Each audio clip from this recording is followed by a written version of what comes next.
Ya, saudara, kami langsung berkaitan dengan koalisi kebangsaan, begitu kata Mas Edi, rencananya ini akan terbentuk koalisi Indonesia Bersatu bergabung dengan koalisi Kebangkitan Indonesia Raya. Masih ada Mas Edi Suparno, Sekjen Partai Amanat Nasional, Renanda Bakhtar, Wasekjen Partai Demokrat, serta Mas Gun Herianto, analis politik. Mas Renanda, kalau koalisi perubahan kemudian, maafkan nih bahasa saya, dikeroyok oleh koalisi kebangsaan nanti, nggak tahu nanti PDI Perjuangan komunikasinya jalan kemudian bergabung juga. Apa tanggapan dari Mas Renanda berkaitan dengan, ya ini kan dibolehkan memang membentuk koalisi besar sedemikian rupa.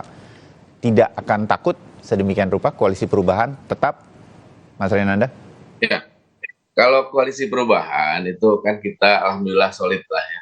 Sampai hari ini tentu kita tidak ada masalah dengan wacana koalisi besar atau koalisi apapun namanya nanti. Tapi yang jelas bahwa kami sampaikan bahwa yang pertama memang kalau kita lihat dari beberapa presiden ya sebelumnya. Ya. 2004 misalnya Pak SBY itu kan terpilih menjadi presiden kan sebenarnya kan pendukungnya kecil, partainya cuma 7,4 waktu itu elektabilitasnya. Tetapi kan kita selalu tahu juga memang bahwa Pilpres ini memang lebih nanti kepada pertama tentu figur ya. Nah, ini kesimpulan saya 2024 selain figur itu saya melihat bahwa nanti akan ada dua gelombang besar gitu ya. Besar di Pilpres itu. Yang pertama tentu dari sebut saja ini kolam lanjutkan gitu ya. Ya. Dan kemudian juga dari kolam yang ingin perubahan. Jadi saya melihat tidak terlalu linear gitu ya. Pasti bahwa kalau koalisi besar pasti nanti juga otomatis gitu suaranya dukungan besar. Tentu banyak faktor-faktor yang nanti bisa mempengaruhi gitu ya. Karena kembali lagi pertama figur, kedua sekarang ini masalah tadi itu, masalah aspirasi ya. Ada yang ingin melanjutkan, ada juga ingin masyarakat yang ingin adanya perubahan. Dan saya rasa yang paling penting sebenarnya tadi saya sampaikan pertama adalah bahwa Pak Jokowi ini sebagai presiden memang harus berdiri dengan jarak yang sama. Ya. Kan ini kita bisa melihat lah Pak Jokowi ini kan sekarang terlihat sekali ingin mengendorse Pak Prabowo sebenarnya ini dalam pandangan kami. Dan tentu nanti koalisi besar ini jangan juga nanti teman-teman ini yang tadinya berpikir bahwa bisa bicara di koalisi besar ini tiba-tiba dibawa nanti menuju pertemuan dengan PDIP yang diajukan Pak Prabowo dan nanti ya tentu saya rasa masih panjang ini perjalanan di koalisi besar gitu ya. Karena kan ini kan harus disepakati oleh semua partai. Tapi yang saya lihat juga masalah kaitan dengan PDI Perjuangan, ya kita tahu PDI Perjuangan juga punya calon, ya kan? Ya sudah punya semuanya nih. Ya. Elektabilitas sendiri cukup untuk maju sendiri. Kemudian juga punya kandidat untuk capres, punya juga kandidat untuk cawapres gitu. Dan kalau memang nanti ini dipertemukan, bisa saja memang terjadi nanti deal-deal yang kemudian bisa akhirnya disepakati. Ada suatu koalisi sangat besar kalau itu ya. Tetapi kami ini masih menyisakan keraguan, mengingat bahwa kita terbuka saja, kita semua juga bisa membaca hubungan Ibu Megawati dengan Pak Jokowi juga kan tidak terlalu mesra gitu ya, tidak mudah juga menyatukan capresnya masing-masing pihak PDIP Perjuangan misalnya dengan koalisi atau yang dibawa oleh Pak Jokowi. Kita tahu tadi, saya setuju kalau memang Pak Jokowi harusnya tampil sebagai solidarity maker karena dia adalah ongoing presiden yang harus dengan hati-hati menyiapkan pemilu ini benar-benar bisa berjalan dengan baik dan fair. Gitu ya. Kita ingat Pak SBY selalu pada saat dia menjelang berakhirnya masa pemerintahannya dia tidak pernah kemudian juga memberikan endorsement atau memberikan clue, kode bahwa kayak itu bagus nih, ciri-cirinya seperti ini, atau jalan dengan siapa secara terlihat kasat mata sehingga terlihat dia sepertinya ingin mengarahkan ini yang di sebelah saya nih, pantas dan seterusnya. Jadi ini tentu kita harus hati-hati karena memang sebaiknya ongoing presiden ini seharusnya sudah tinggal berkonsentrasi pada sisa pekerjaan, sisa waktunya, sehingga ini bisa berjalan baik, manfaatnya langsung masyarakat. Pemilu tentu dia harus benar-benar netral gitu ya. Sebagai presiden dia menjaga, tadi disampaikan Mas Gun, saya sangat setuju gitu. Dia harus memastikan tidak ada instrumen kekuatan atau instrumen kekuasaan yang digunakan untuk salah satu. Apakah salah satu kandidat atau salah satu koalisi gitu. Ini penting karena kita selalu bilang kita ingin pemilu yang damai ke depan. kita tidak ingin presiden kemarin terulang lagi. Tetapi hati-hati kalau memang nanti ini bukan masalah positioning, tapi nanti masalah adanya power yang terlalu besar ya, yang kemudian ini dimanfaatkan oleh eh, kekuasaan untuk ya karena punya kandidat yang dia inginkan. Iya, oke. Saya rasa itu poinnya, tapi yang jelas sekali lagi tidak mudah mempertemukan Pak Jokowi yang menjadi kingmaker nih sekarang ini dengan juga Ibu Mega tentu yang sudah tidak mau lagi nanti saya rasa ya ada katakanlah peran Pak Jokowi di belakang pada saat kita misalnya beliau menang capresnya, tapi kemudian ada pihak 02-nya misalnya yang Oke, yang Mas Renanda punya peran-peran strategis nanti ke depan. Saya rasa itu mungkin sementara. Ya, yang Mas Renanda sampaikan menjadi ingatan bagi pihak-pihak yang terlibat nanti, mudah-mudahan. Menurut saya perlu digarisbawahi beberapa hal tadi. Saya ke Mas Gun kalau gitu. Mas Gun, saya setuju sama Mas Renanda, bukan hal yang mudah PDI Perjuangan juga bergabung. Orang dia pegang tiket sendirian juga bisa gitu. Tapi sebagai sebuah tebakan saja, akan bergabung atau tidak menurut Mas Gun, PDI Perjuangan dengan koalisi kebangsaan nantinya? Mas Gun? Potensi bergabung itu ada, ya, terutama kalau cenderungnya menurut Mas Gun akan bergabung atau tidak? Ya tergantung top of the ticketnya siapa. Maksud saya capresnya, kemudian cawapresnya siapa. Kalau kemudian tebakan itu tidak berbasis tentu poin penting ya seperti tadi, maka spekulatif kan. Ya jadi bagi saya sih ini bukan spekulasi, tapi karena melihat pasca pilpres langsung ya 2004 ke sini, itu kan skema koalisi itu berjalan 2 tahap, Mas Bayu. Pertama adalah koalisi dalam proses kandidasi, kemudian yang kedua adalah koalisi dalam pembentukan pemerintahan. Ya, seperti Mas Edi kan ini berkoalisi dengan Pak Jokowi pasca ya pilpresnya usai ya kan, dan menjadi bagian dari line up kabinet Pak Jokowi. Padahal waktu pilpres kan dalam proses kandidasi di kongsi yang berbeda gitu maksud saya. Jadi sangat mungkin Mas Bayu PDI Perjuangan itu kemudian akhirnya injury time, kalaupun bergabung mungkin injury time itu dengan koalisi yang sekarang diinisiasi oleh Pak Jokowi dan kawan-kawan begitu ya. Ada partai politik maksud saya untuk kemudian berlabuh lah sebut pada satu nama yang disepakati di semua pihak.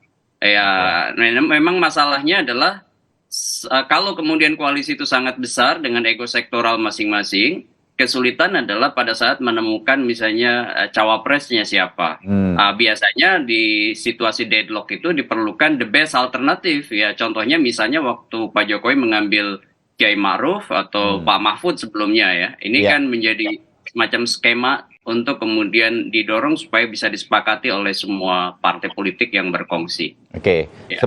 Saya mau agak sedikit konkret aja di dalam bayangan kita yang mengikuti jalannya ini, orang-orang awam lah seperti saya begitu, sambil mengikuti semua perkembangannya ya Mas Gun, Mas Edi sama Mas Renanda. Saya pikir di koalisi kebangsaan nanti akan mengajukan nama Pak Prabowo somehow begitu, tebakan lah. Dan PDI Perjuangan mungkin kita sebut saja salah satu nama Pak Ganjar lah, karena yang elektabilitasnya masih terus muncul begitu.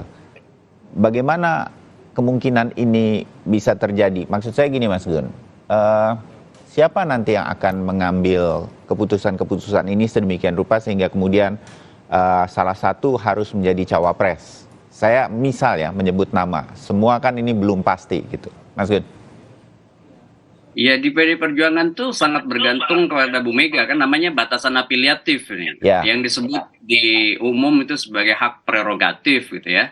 Nah ini aja kan belum tuntas, apakah kemudian Pak Ganjar atau Mbak Puan. Kalau skemanya misalnya Pak Prabowo di top of the ticket sebagai capres, maka peluang untuk kalau misalnya PDI Perjuangan bergabung, kemungkinan misalnya Mbak Puan Maharani begitu ya kan. Ini suatu hal yang sangat mungkin, tapi kan kita bicara juga satu faktor yang tidak bisa dinafikan di rezim popularitas ini yang namanya public acceptance. Betul nggak? Misalnya ya Pak Ganjar misalnya punya tingkat elektabilitas tinggi, meskipun belakangan menurun, ada beberapa isu nasional yang sensitif yang kemudian menurunkan tingkat elektabilitasnya. Nah, ini Mas Bayu menurut saya juga harus dibaca sebagai upaya untuk kemudian memastikan bahwa si kandidat itu memiliki damage control atau upaya mengontrol potensi-potensi kerusakan pada saat misalnya proses kandidasi berlangsung, sebut aja sampai Oktober November. Ya, oke, terbayang. Mas Edi, kalau saya mundurin sedikit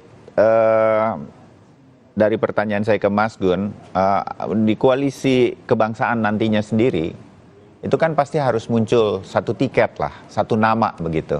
Saya berandai-andai itu satu namanya adalah Pak Prabowo dari Gerindra.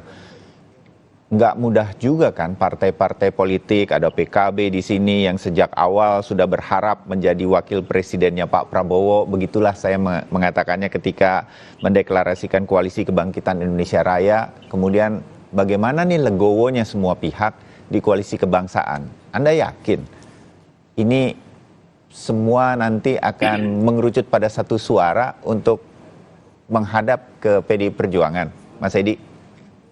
Ya, ada dua hal mungkin dalam hal ini. Pertama, PAN sebagai partai telah mengusung dan mendukung Pak Prabowo dalam 2 pilpres belakangan ini, 2019, 2014. Ya. Jadi kita punya hubungan kerjasama dengan Pak Prabowo, dengan Gerindra yang sangat baik. Sehingga dalam hal ini, kalau ada yang mengatakan harus ada penyamaan persepsi, visi misi, kita udah bisa langsung klik gitu loh dengan Pak Prabowo dan dengan Gerindra. Dan kebetulan teman-teman yang lain seperti Golkar, PKB, ya itu juga sudah melakukan kerjasama juga di dalam pilpres bersama-sama dengan Pak Prabowo dengan Gerindra. Ya mungkin tidak 2 kali kami, tetapi sudah pernah ada pengalaman demikian. Nah, sehingga ini hubungan kerjasama dengan Pak Prabowo dengan Gerindra ini sudah ada presidennya, sudah ada pengalamannya. Nah, kedua, di Indonesia ini yang namanya demokrasi, meskipun esensinya adalah one man one vote, tetapi istimewa di Indonesia ini segala sesuatu itu dimusyawarahkan, segala sesuatu itu didiskusikan. Jadi segala sesuatu itu bisa dicapai konsensusnya berdasarkan ya sebuah komunikasi, apalagi hubungan personal di antara para tokoh-tokoh bangsa ini yang memimpin parpol ini sangat baik. Ya, Pak Zul dengan Ibu Mega, Pak Prabowo dengan Ibu Mega, ya ini dan lain-lain itu baik hubungannya, sehingga memudahkan untuk terjadinya sebuah dialog bersama, ya dengan mengedepankan sebuah kepentingan kebangsaan yang besar, ya sehingga bisa mencapai sebuah kesepakatan. Jadi tidak ada yang mau menang sendiri-sendiri, itu tidak ada. Jadi saya percaya bahwa dalam proses kedepannya hal ini kurang lebih skenario yang akan terbentuk. Begitu, Pak. Ya optimisme yang tinggi sekali nih tampaknya Mas Gun dan Mas Renanda ya dari Mas Edi. Kita tunggu nanti bagaimana kemudian proses-prosesnya.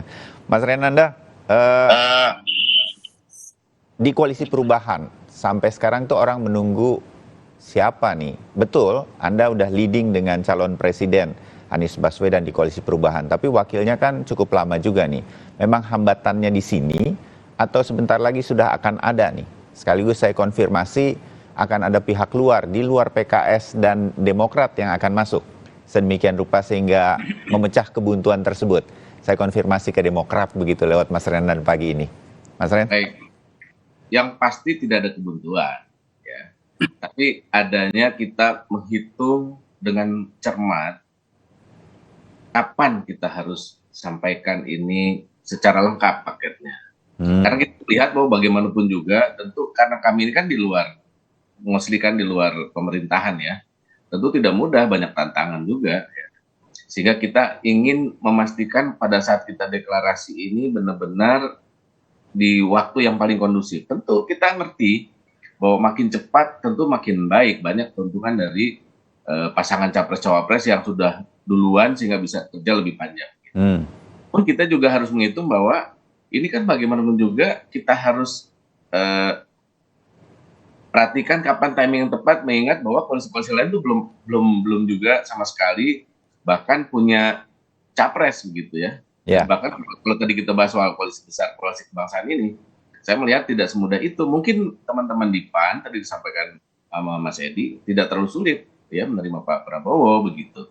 Kalau memang itulah yang akan diajukan nanti ke pihaknya PDI Perjuangan gitu. Tetapi ya tentu tidak semudah itu. Misalnya Golkar misalnya seperti apa itu nanti posisinya, dia dalam partai yang duluan leading gitu ya. KIP itu kemudian harus ngikut nih.